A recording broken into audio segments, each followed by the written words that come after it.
सभी गुरुजनों को मेरा सादर नमस्कार।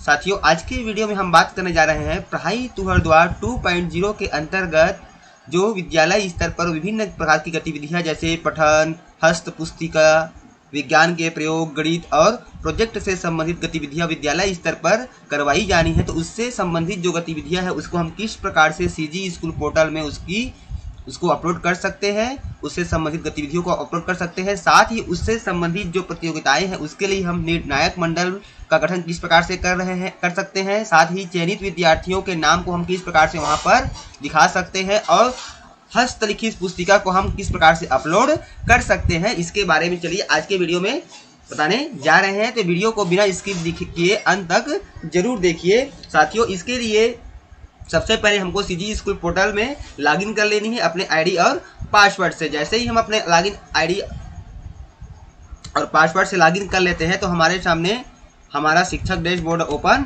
हो जाता है।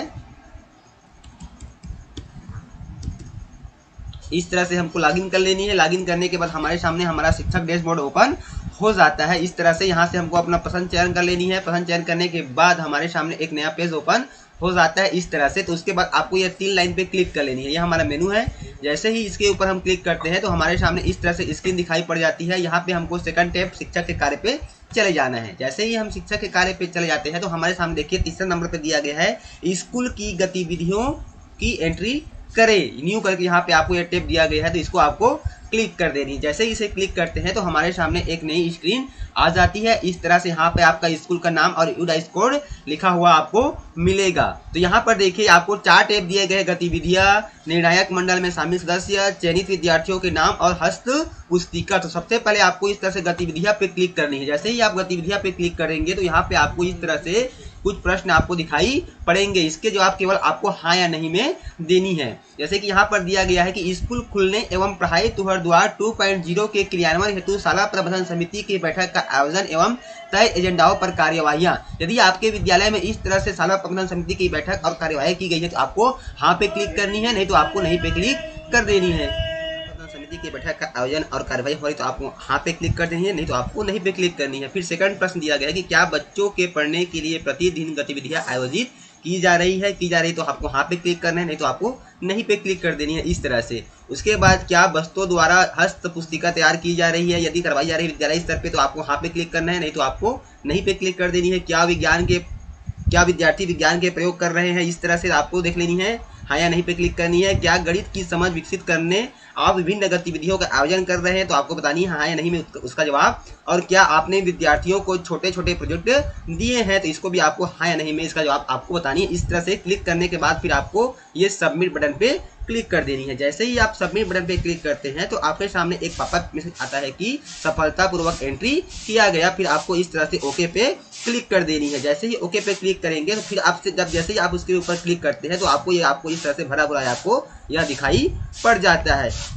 उसके बाद देखिए आपको सेकंड जो टैब दिया गया है निर्णायक मंडल में शामिल सदस्य, उसके ऊपर आपको क्लिक कर देनी है इस तरह से। तो इसके लिए देखिए निर्णायक मंडल में आपको कम से कम 5 सदस्य शामिल करना है। इसके लिए यह जो गतिविधियां है इससे संबंधित प्रतियोगिता भी आयोजित की जानी है स्कूल स्तर पर, संकुल स्तर पर, विकासखंड स्तर पर और जिला स्तर पर।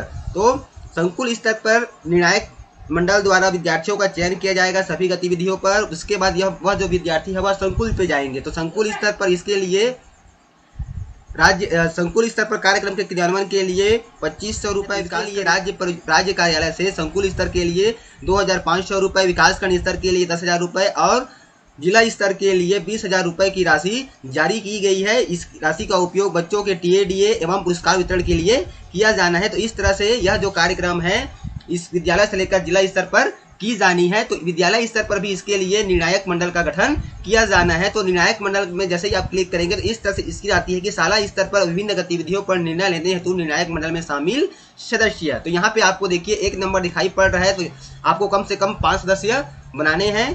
तो यहाँ पे सदस्य जोड़े पे जैसे आप क्लिक करेंगे तो इस तरह से आपके सामने रो ऐड होते जाएगा। इस तरह से देखिए आपके सामने 2 रो हो गया। इस तरह से आपको रो ऐड कर लेनी है। रो ऐड करने के बाद तो शाला स्तर पर विभिन्न गतिविधियों पर निर्णय लेने हेतु निर्णायक मंडल में शामिल सदस्य, इसमें कम से कम आपको 5 मेंबर का चयन करना है। मैक्सिमम आप अपने अनुसार से रख सकते हैं। तो इस तरह से यहाँ पर देखिए अभी आपको एक नंबर दिखाई पड़ रहा है, 1 रो दिखाई पड़ रहा है, इसलिए आप सदस्य जोड़े पे जैसे क्लिक करेंगे तो आपके सामने इस तरह से रो बढ़ते जाएंगे। यहाँ पर देखिए 2 रो हो चुके हैं। इस तरह से आपको रो का चयन कर लेनी है। इस तरह से आपको मेंबर जोड़ने के लिए सदस्य जोड़े पे क्लिक कर लेनी है। इस तरह से देखिए अब हमारे सामने 5 रो आ चुका है। उसके बाद क्या करनी है, आपको पहले आपको सदस्य का नाम लिखनी है, फिर उनका मोबाइल नंबर लिखना है और यहाँ से आपको पद का चयन कर लेना है। पद में आपके पालक हो सकते हैं, निकट की शाला के शिक्षक हो सकते हैं, रिटायर्ड शिक्षक, शिक्षा में रुचि लेने वाले हो सकते हैं और शाला प्रबंधन समिति के मेंबर्स हो सकते हैं। तो इस तरह से आपको उनके पद का चयन कर लेनी है और इस तरह से आपको सभी कॉलम को फिलअप करने के बाद आपको यहाँ पे ऑप्शन दिया गया है सबमिट करें बटन पे आपको क्लिक कर देनी है। यदि किसी मेंबर को आप निरस्त करना चाह रहे हैं, हटाना चाह रहे हैं, तो यहाँ पे आपको डिलीट का टैब दिया गया है। इस डिलीट पे क्लिक करके आप उस मेंबर को यहाँ से हटा सकते हैं और नए मेंबर ऐड कर सकते हैं।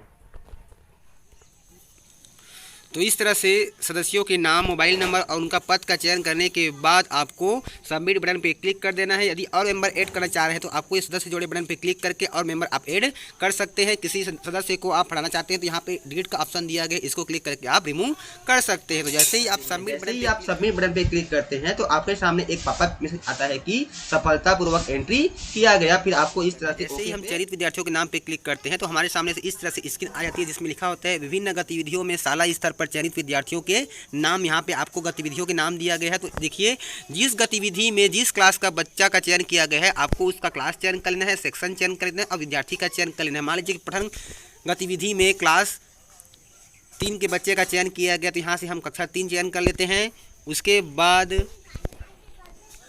बाद यहाँ से आपको सेक्शन चयन कर लेनी है। इस तरह से सेक्शन चयन करने के बाद अगला जो हमारा ऑप्शन दिया गया है विद्यार्थी, तो यहाँ से आप ड्रॉप डाउन से विद्यार्थी का नाम चयन कर सकते हैं जिस विद्यार्थी का चयन निर्णायक मंडल द्वारा किया गया है। इस तरह से उस क्लास में जितने भी विद्यार्थी दर्ज है उसकी लिस्टिंग हमको इस तरह दिखाई पड़ जाती है। तो यहाँ से विद्यार्थी का चयन कर लेना है।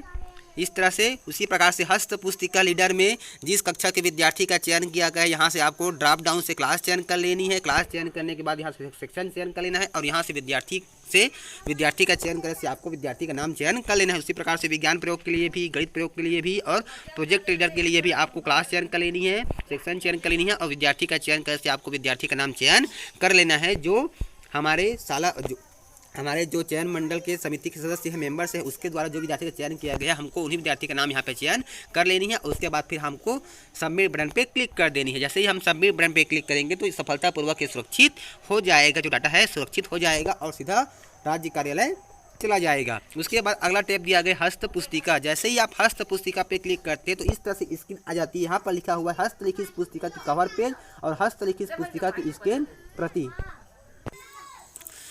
तो यहाँ पर हमें 2 चीज़ अपलोड करनी है, हस्तलिखित पुस्तिका की कवर पेज जो बच्चे द्वारा डिजाइन किया गया है और हस्तलिखित पुस्तिका की स्कैन कॉपी जो बच्चों द्वारा हस्त पुस्तिका लाया गया है जिसको हमने कलेक्ट किया हुआ है। और कलेक्ट करने के बाद आपको उसको स्कैन करके PDF के रूप में कन्वर्ट कर लेनी है जिसकी साइज़ 20 MB से ज़्यादा नहीं होना चाहिए। और यहाँ पर हस्तलिखित पुस्तिका के जो कवर की साइज़ है वह 1 MB से ज़्यादा नहीं होना चाहिए। यह आपके JPG, JPEG या फिर PNG फॉर्मेट में हो सकता है।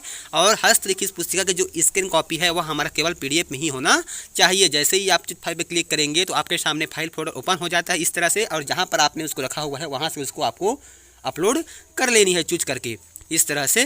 तो इस तरह से आप आसानी से हस्तलिखित पुस्तिका की कवर पेज और हस्तलिखित पुस्तिका की स्कैन प्रति को यहाँ पे आपको चयन करने के बाद सबमिट करें बटन पे क्लिक करेंगे तो सफलतापूर्वक आपका फाइल अपलोड हो जाएगा। इसके लिए आपको याद रखनी है कि हस्तलिखित पुस्तिका की कवर पेज 1 MB से ज़्यादा नहीं होना चाहिए और हस्तलिखित पुस्तिका की स्कैन जो प्रति है वह 20 MB से ज़्यादा नहीं होना चाहिए।